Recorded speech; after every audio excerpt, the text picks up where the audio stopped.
Today is Friday, October 20th, and this is Citrus TV Now. Welcome into our studios. I'm Ronnie Parrillo. Thanks so much for joining us. Well, the SU community is remembering the students killed in the bombing of Pan Am Flight 103 through a very special tradition. Our own Cora Mayer Costa was there today and has the story. Cora? Ronnie, the annual rose-laying ceremony was held today at the Wall of Remembrance. It's meant to memorialize the 270 people who were killed on that tragic day in 1988, including 35 SU students studying abroad. The ceremony was followed by the Scholar Convocation for those selected to represent the victims of the bombing. Citrus TV will have team coverage of the conclusion of Remembrance Week tonight at 6. Cora, thank you so much. We'll be right back. Precise, no margin for error.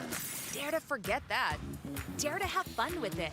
Get weird with it. Dare to send those old STEM theories flying past the neighbor's house into outer space. Dare to program something internet-breaking, record-breaking. Dare to blow their minds.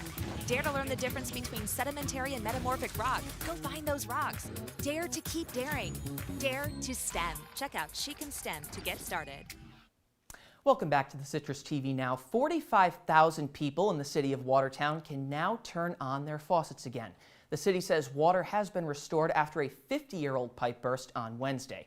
Now, a boil water advisory is still in effect, and residents up there are being urged to conserve that water as much as possible. And Election Day is less than 3 weeks away. Politicians are pretty busy this time of year, but one local candidate is spending some of her time meeting voters where they're at. Our political reporter Luke Radel spent the day with Sarah Clee-Hood. The last time we spoke to DeWitt Town Councilor and Democratic congressional candidate Sarah Clee-Hood, we had about 3.5 minutes on live TV. But this past weekend, we got to spend over 6 hours with her on the campaign trail for her local ballot initiative. Well, this is Central New York. You dress for the weather, you don't change your plans, you change your clothes. So here we are. What are the plans for today? Today we are door knocking. We're going around different neighborhoods. We would love to count on your support at the November elections. Absolutely. Thank you so much. Yeah. Have a great day. You too. But even though Clee-Hood has a race of her own next year in New York's 22nd congressional district, the past couple of weeks she's been knocking doors for local candidates like Onondaga County Legislature candidate Dan Romeo and DeWitt Town Judge candidate Ian Rennie. I'm a total political novice, so this was all foreign to me, and starting off, you'd have told me that door knocking is fun.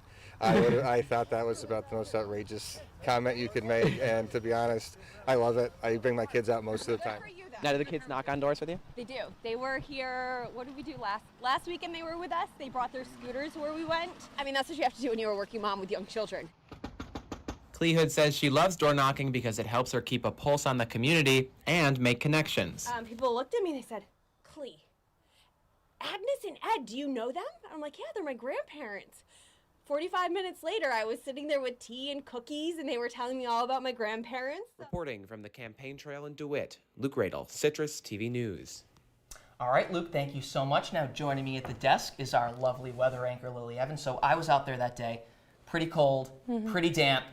What's it going to look like for this weekend? Can you give me any good news other than the fact that you're standing next to me? I mean, that really is the only good news here right now. Unfortunately, we're still looking at lots of clouds, lots of rain. Today, 61 degrees right now, so actually not too chilly compared to what we've been seeing the past couple days.